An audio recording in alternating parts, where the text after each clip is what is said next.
There probably is no more controversial subject right now than the issue of energy. It affects everything that we discuss. It affects every other issue.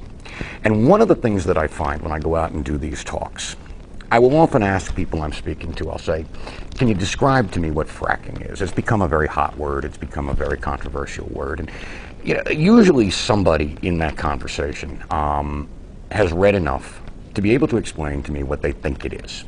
And what they tell me is that it is the process of drilling down into the earth, sometimes 1.5 miles or thereabouts, and blasting down a mix of water, sand, and chemicals at phenomenal rates of pressure in order to fracture the rock below the surface and release the natural gas, or in some cases oil. And I'll always tell them that's almost right. That's almost right. What it's actually doing is using that pressure to exploit existing fractures in the rock. If the rock wasn't already fractured, there wouldn't be any way to do this economically or profitably. And I argue that what's happening below the surface is, in many respects, a mirror image of what's happening on the surface.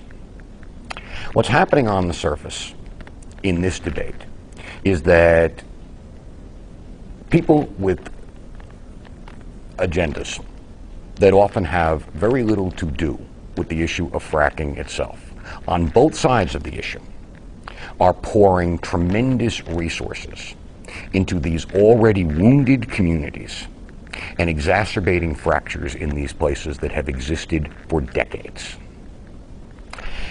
The tragedy that I find, I go out and I talk about this, and I find that if I can determine where you stand on the issue of high-volume hydraulic fracturing, I can tell with an alarming degree of accuracy where you stand on 5 or 6 or 7 or 8 other hot-button issues in this society. And to me, that's just tragic.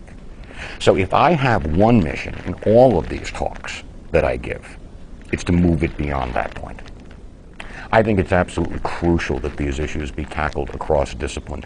The reality is that we live in a society right now where we tend to take our positions, as I just said in terms of the fracturing question, the exploiting the existing fractures, where we tend to buy our narrative off the rack, where we tend to turn around and develop our attitudes and our opinions about very important issues based on what tribe we belong to. And the tribes that we belong to have their own narratives. And I think we are now at a point where it is absolutely essential that we change the narrative. The reality is, if you simply talk to scientists, if you simply talk to engineers, if you simply talk to environmental activists, you're never going to get the whole picture. Because this is something that has to be approached holistically. It has to be approached as part of our story. And storytelling is going to define where we go from here.